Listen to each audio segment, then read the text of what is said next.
은혜 받으실 하나님 말씀은 누가복음 7장 11절에서 17절까지입니다. 나인성 과부 아들의 부활에 대한 말씀을 나눕니다.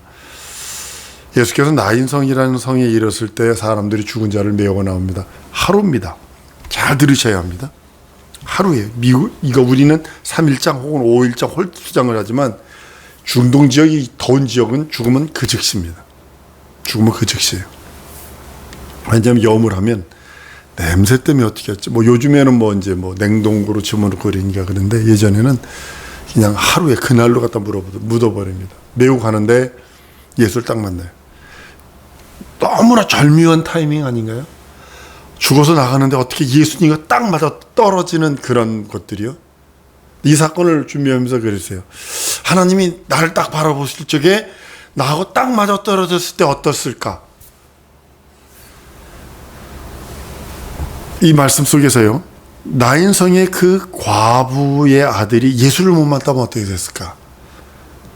한번 따라합니다. 내가 예수 못 만났으면 장사 지내야 된다. 장사 지내야 된다는 사실 아셔야 됩니다. 내가 예수 못 만났으면 지옥이라는 곳에 장사 지내야 되는 거예요. 그 어머니는 과부고요. 그런 외독자랍니다. 그러니까는 과부에게서 아들은요, 신랑 이상의 가치를 갖고 있어요. 이렇게 표현합니다. 신랑은, 너희 여자들 잘 들어요. 신랑은 들어온 놈이고 자식은 자기 속으로 난 놈이야. 그건 달라. 가치가 틀려. 그렇기 때문에 이 과부에게서 이 아들은요, 신랑 이상의 기준을 갖고 있는 자라고요. 근데 그거 죽었어요. 근데요, 성경 보면 주께서 과부를 불쌍히 여기사라는 제목이 나옵니다. 한 번 더 따라 하십시다. 하나님께, 우리 예수님께 불쌍히 여김을 받으리라. 그래야 이적이 일어납니다. 다른 이적들은 보면요, 야이로의 딸, 그러면 그 야이로가 와가지고 무릎에 꿇고 우리 아들 살려주세요. 우리 딸 살려주세요. 딸 살려주세요. 백부장도 마찬가지, 사람들 보내서 살려주세요 하지만 이와 같은 경우는 어떤 거냐면 주님의 판단, 예수의 판단에 의해서 모든 것을 하는 것을 보게 됩니다.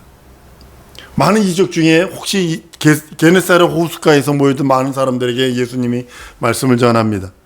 어부들은 이제 배에서 나와서 이제 밤새 공물을 잡았는데 못 잡으니까, 그러니까 이스라엘 향어라는 것이 있습니다. 메기하고 붕어하고 접붙여가지고 여기 뒷부분에 뭐가 냐면 비늘 몇 개가 생겼어요. 그걸 향어라고 그래요. 그러니까 이스라엘 민족은 율법상에 비늘이 없는 고기는 못 먹어요. 비늘 없는 고기는 못 먹게 됐어요. 미꾸라지, 메기 이런 거 못 먹어요.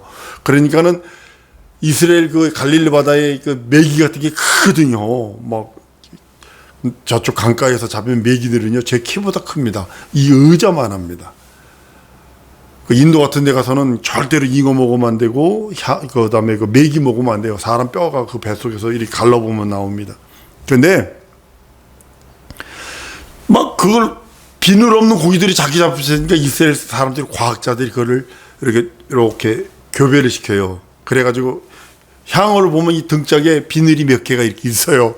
그래서 먹을 수 있다고 이제 표현을 합니다. 그러니까 어부들이 고기를 잡다 보니까는 먹을 만한 비늘 있는 고기는 없거든. 다 버려버리는 거예요. 아무리 크든 적든 상관하지 다 버려버립니다. 제자들이 예수님의 제자 되기 전에 그물을 씻고 있습니다. 시몬 베드로의 배에 얘기를 합니다. 네 배를 잠깐 올려서 이렇게 쓸 수 있을까? 예. 이제 그리고 거기서 말씀을 가르칩니다. 제자들은 말씀을 가르치든 말든 어부니까 그물이나 이렇게 닦고 있고 먼지나 털고 있고 가시덤불 이런 것들나 빼고 있습니다. 말씀을 다 마치신 다음에 베드로에게 얘기합니다. 깊은 데 가서 그물 내려라.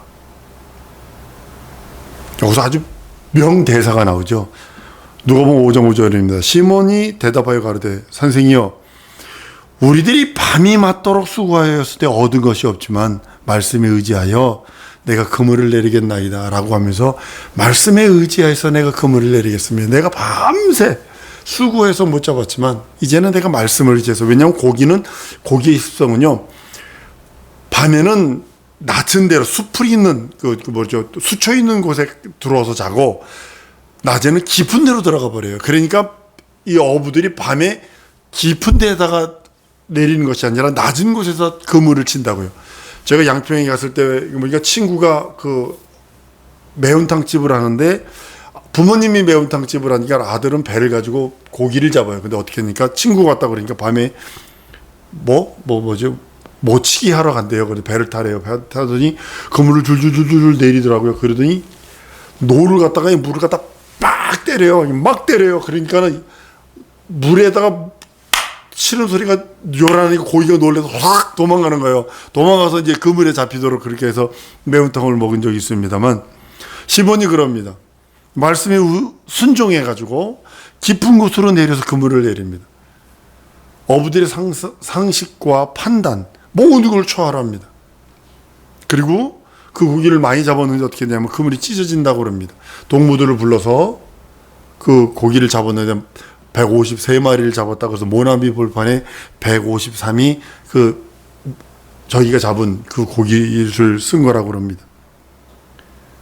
이런 밤새 자기가 못 잡았던 것을 시몬 베드로를 통해서 예수님의 한 이적을 통해서 하나님께서는 시몬 베드로를 부릅니다. 사실은 예수님은 먼저 그걸 보셨을 거예요. 그물을 씻고 있는 시몬 베드로를 불쌍히 여기기 때문이라고 저는 생각을 합니다. 그리고 그것이 그 다음에 말씀에 보면 그러니까 누가복음 5장 10절에 보면 정확하게 말합니다. 이제는 사람을 취하리라. 내가 사람을 취하리라. 사람을 낚는 어부가 되리라 라고 말해서 예수님이 그렇게 물고기를 잡게 했던 이적도 보면 배경에 보면 베드로를 부르기 위한 하나의 이적이 있다라고 생각을 합니다. 제자로 택하시기 위해서 하나님께서 미리 계획하신 그 일들. 또 한 사건은 안식일 날 일어난 일입니다. 회당장에 들어갔는데 한 손 마른 사람이 있습니다. 이게 쉽게 말하면 이게 왜 그러는지 모르지만 이걸 못 쓰는 거예요. 오른손, 한 손이 오른손인지 왼손인지 모르지만 그런데 유대인들과 이 사람들은 안식일은 절대로 들고 가도 안 되고 겨드랑이 땀나게 걸어도 안 되고 지팡이 짚고 가도 안 되고 그러는 안식일을 지키는 아주 철두철미하게 바리새인들은 그럽니다. 그러니까 안식일에 병을 고치는가 고치지 않는가를 엿보기 위해서 이제 시험을 합니다. 예수님은 그 마음을 아시고 그럽니다. 사람을 고치는 것이 낫겠냐 아니면 죽이는 게 낫겠냐고 질문을 합니다. 성경 읽겠습니다. 마가복음 3장 4절에 보면 너에게 이르시되 안식일 선을 행하는 것과 악을 행하는 것과 생명을 구하는 것과 죽이는 것이 어느 것이 옳으냐 라고 묻습니다. 그러면서 그 사람을 이렇게 세웁니다.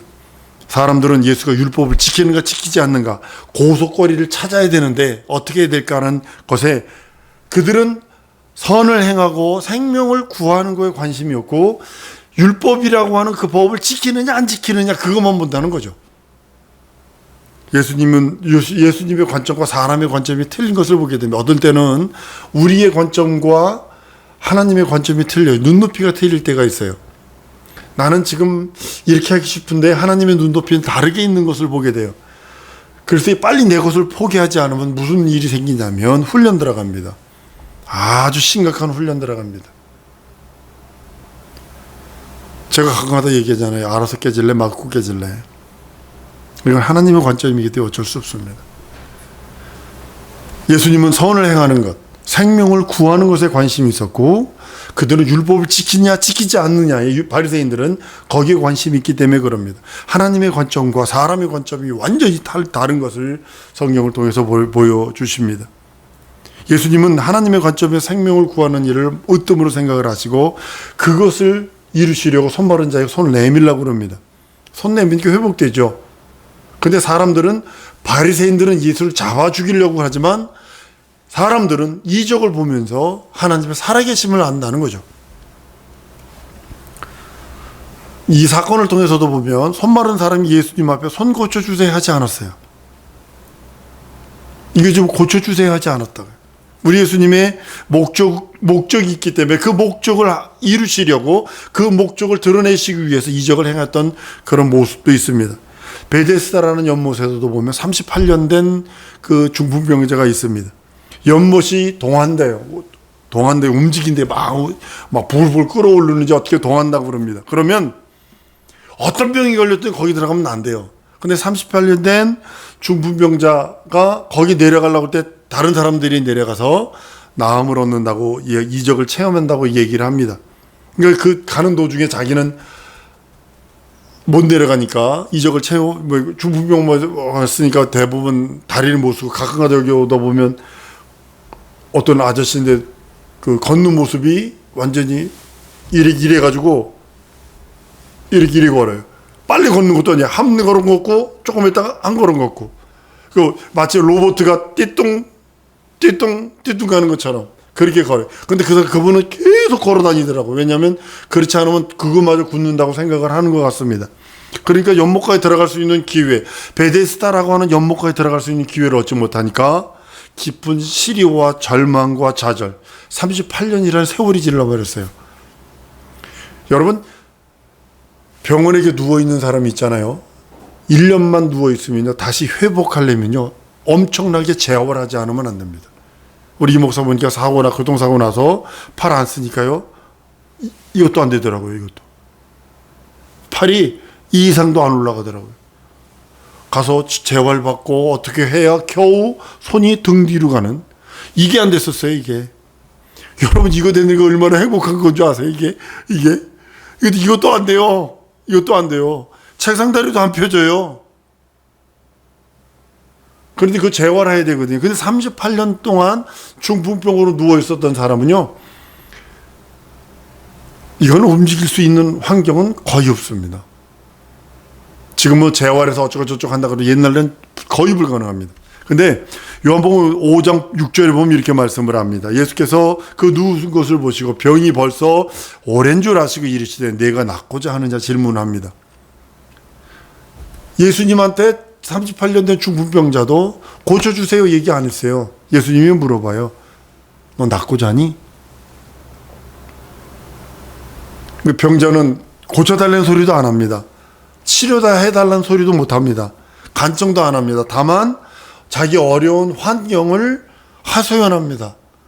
물이 도하는데요, 나보다 먼저 내려가는 사람 때문에 넣어줄 사람이 없어서 내가 고침받지 못해요 라고요.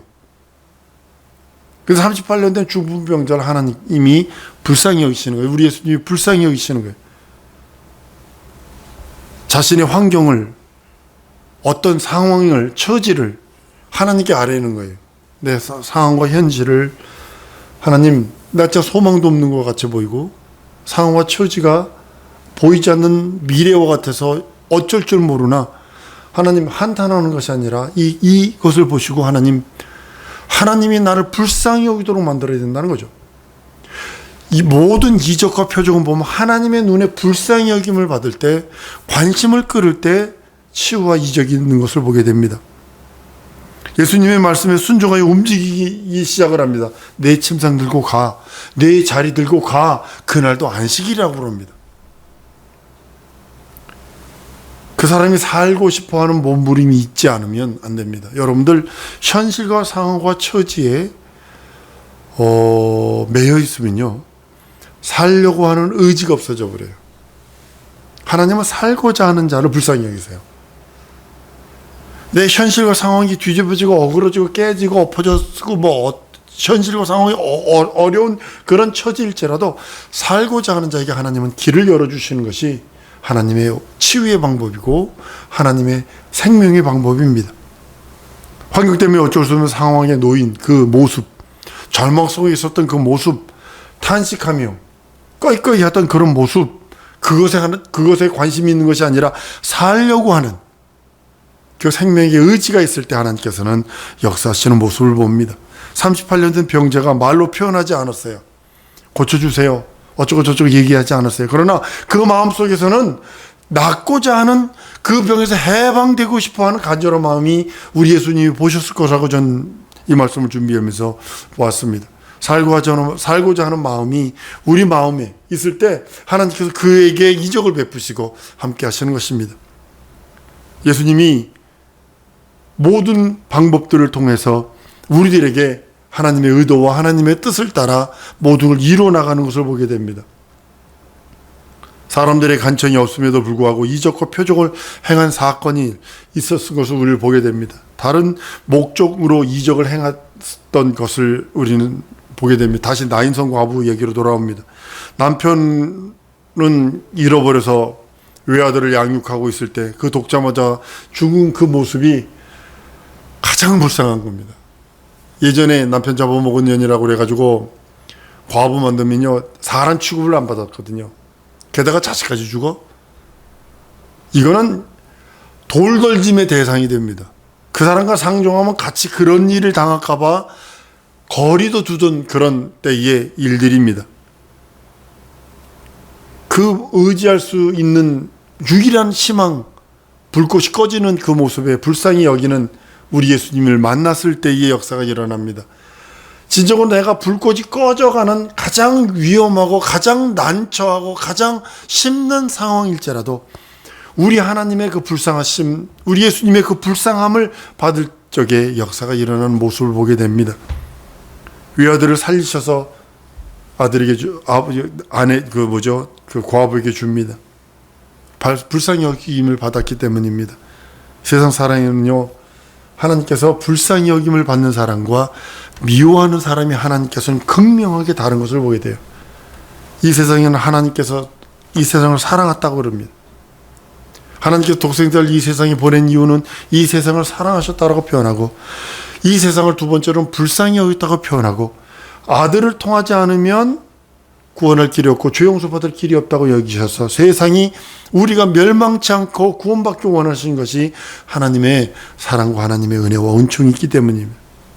우리가 영생을 얻는 것은요 우리 인생들이 청구한 적이 없어요. 간청한 적이 없어요. 하나님의 일방적인 사랑, 하나님의 일방적인 은혜입니다. 하나님에 대한 두 가지가 있습니다. 하나님 뜻 중에 경륜이라는 것이 있어요. 이건 하나님의 일방적인 거예요. 그리고 섭리라는 것이 있어요. 이건 하나님의 뜻과 내 뜻이 합체될 때 이루어지는 것들입니다.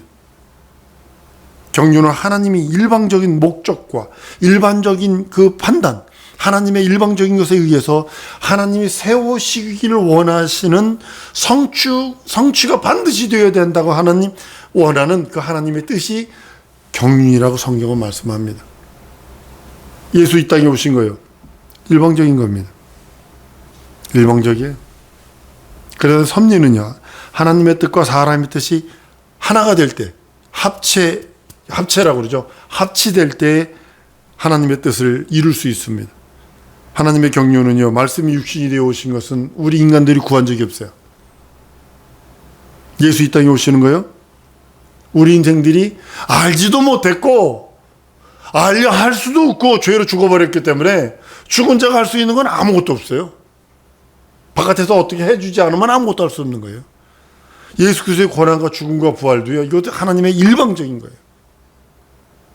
예수의 재림도요, 하나님의 일방적인 거예요. 그런데요, 이 모든 것은 하나님의 일방적인 상황, 일방적인 목적과 판단에 따라서 하나님이 일방적으로 흘리시는 거예요. 24시간 돌아가는 거예요. 하나님께서 일방적으로 돌리시는 겁니다. 365일 일방적으로 돌리시는 겁니다, 이거. 내가 막을 수도 없고, 막어지지도 않고, 근데 섭리는 많은 예들이 있어요. 그 중에 하나가 뭐냐면, 마리아입니다. 마리아가 각각다 얘기하죠. 마리아가 극구 예수 이 땅에 오신 걸 반대했다 치십시다. 지금도 모슬렘들 저거 하면 죽여버리는데, 명예살인이라서 파키스탄에서 얼마 또 있었잖아요. 사촌하고 시집가라고 그러니까 그 여자애가 거부하니까 오빠들이 와서 죽여버렸어요. 그 모슬렘들은 사촌하고 결혼을 하거든요. 이종하고도 결혼을 하거든요. 그러니까 아예 가까운 사람끼리 결혼하는 거예요. 쉽게 말하면 오빠하고 동생에서 난 자녀들끼리 결혼시켜버리는 거예요. 그러니까 여자애가 거부하니까 오빠들이 와가지고 친오빠들이 와서 죽여버렸어요. 명예살인을 한다고. 마리아가요, 만약에 2000년 전에 어떻게 했을까요? 더 했을 거라고 생각을 합니다. 극구 안 된다고 그랬을 때 예수 안 오셨을까? 마리아가요, 처녀 잉태될 적에는 마리아의 믿음과 하나님의 일방적인 뜻이 하나가 되지 않고서는 절대로 이루어질 수 없는 사건입니다. 마리아가 그럽니다. 가로되 주의 계집종이오니 말씀대로 내게 이루어지사이다 라고 하는 자기의 그 믿음의 고백이 나오면 그대로 되는 것입니다. 그 다음에 또 하나는 뭐냐면 예수님이 제자들 부르는 거예요. 베드로가 사람 닦는 어부 될 거야. 하이 뭔 소리 하는 거요. 난 어부예요. 어부로 살다 죽을래요. 그 사람은 안 되는 거죠. 그거 같은 겁니다. 마태복음 4장 19절 이하의 말씀함 20절까지 말합니다. 말씀하시되 나를 따라오라. 내가 너희로 사람은 낚는 어부가 되게 하리라 하시니 저희가 곧 그물을 버려두고 예수를 쫓으니라. 안 쫓을 수도 있어요. 부자 청년 같은 경우는 너 재물이 많구나. 그거 다 가난한 자에게 주고 넌 나를 쫓으라. 그거 보고 갈 수 있다는 거죠. 하나님의 섭리가 우리에게 다가올 때 우리 환경에는 어려움이 있을까 없을까요? 고난 무척 많습니다. 고난 무척 많습니다. 인간적인 눈으로 보자고요. 예수님의 제자예요. 다 순교당하거든요. 다 순교당해요. 제 명에 죽은 사람이 하나도 없어요. 다 순교당하지. 많은 사람들이 목회를요, 그냥 이렇게 하려고 그러는데요. 목회는요, 물질계를 포기한 사람이거든요. 하나님이 주시는 걸 살겠다는 고백이거든요. 환경과 상황과 처지가 어려워 고난은 많습니다. 그러나 그 고난은 우리 주님과 함께 경험하는 것이고 주님과 함께 영광을 참여할 수 있는 능력이 있기 때문에 난 이 길 가는 거예요. 난 우리 후손들에게 이 길을 소개하는 이유는 뭐냐면 육체에 있는 동안에 고난이 있어요. 어떤 때는 배고파요. 어떤 때는 못 먹고 못 입을 수도 있어요. 괜히 예수 드린 거 하다가 욕도 먹을 수 있고요. 비판도 당할 수 있고요. 친구로부터 나 같은 경우는 엄청나게 왕따를 당했어요. 그럴 수 있어요. 그러나 주님과 함께하는 경험이기 때문에 주님과 함께 영광에 참여하는 그 영광이 이 땅에서 한 100년 동안 사는 것보다 영원한 주 앞에서 영광이 더 귀하다고 인정하기 때문에 난 그 길 가는 거예요. 그리고 난 내 후손들에게 그 일을 하길 원하는 거예요. 로마서 8장 16절 17절에 성령이 칠이 우리 영으로 더불어 우리가 하나님의 자녀인 것을 증거하시나니 자녀면 또한 후사 곧 하나님의 후사요 그리스도와 함께 있는 후사니 우리가 그와 함께 영광을 받기 위하여 고난도 함께 받게 될 것이라고 말씀을 합니다. 주님께서 나인성 과부의 아들을 살리신 부활의 이적도 영생으로 돌아가는 이적은 아닙니다. 그냥 신유로서의 부활입니다. 병든 자가 주님의 신유를 통해서 치유받은 것이고 이 세상에서 죽었는데 다시 생명을 얻어서 살다가 어느 날 또 죽음을 맛보게 되는 그런 신유입니다. 지금까지 살펴본 부활의 사건들은요 모두 신유에 속한 것들입니다. 신유는요 그리스도의 현재성을 역사하시는 겁니다. 죽었던 영혼이 혼이 다시 들어와서 육체가 다시 살아나는 그런 모습들. 우리 육체는요, 신유로서의 부활은요, 썩어질 육체가 완전히 다시 생명이 들어와서 다시 살다가 다시 흙으로 돌아갈 그런 육체입니다. 신유의 그런 신유로 말미암는 그 생명을 다시 얻는 것입니다. 우리 사랑하는 성도들도 이 땅에 있을 때 신유가 있었으면 좋겠어요. 참 신유가 넘쳤으면 좋겠어요. 죽음을 통해서 육체를 떠났던 영혼이 그 육체에 다시 돌아와서 육체에 결합될 때 다시 부활하게 되는 그런 것이 신유를 통한 부활의 그것입니다. 성경에서 말하는 영생에 들어가는 부활은 우리 육체가 다시 살아나 이 육체를 가진 이 육체가 뭐 다시 재결합해서 부활하는 것이 아니라 내 영혼이 신령한 몸으로 있고 새로운 몸으로 새로운 육체가 돼서 가는 것이 부활입니다. 그것이 우리가 갈 영원한 하나님의 생명을 얻어서 하나님의 나라 들어가는 그 부활입니다. 나는 우리 성도들 하나님께 그 불쌍히 여김을 받기를 원해요. 사람한테는 불쌍히 여김 받지 마세요. 절대로. 무슨 소리인지 알죠? 사람한테는 절대로 불쌍히 여김 받지 마세요. 내가 굶을지언정 우리 옛날 선비들이 말한 것이 있어요. 물 한 그릇 냉수 떠먹고 이빨 수치게 딱 꽂고 바깥에 나갈지언정 자기 삶을 얘기하지 마라. 이렇게 얘기했어요. 이빨 수치게 입에다 물었던 소리는 뭐예요? 내가 지금 고기 먹고 나왔다는 의미거든요. 그렇게 자존심을 할 수 있어도 하나님 앞에는 내 영혼을 불쌍히 여기시옵소서. 내 현실과 내 처지와 내 상황을 불쌍히 여기시옵소서. 내 가정과 내 기업과 내 미래를 불쌍히 여기셔서 인도해 달라는 하나님 앞에 자기 자신을, 이것이 겸손이거든요. 진정한 겸손으로 하나님께 나가시는 우리 성도일 줄 믿습니다. 이 시간에 기도하십시다. 하나님, 내 영혼을 불쌍히 여기시고 내 상황과 내 처지와 내 환경과 내 상황을 불쌍히 여기셔서 인도해 달라고, 함께 역사해 달라고, 충만하게 해달라고 기도하십니다.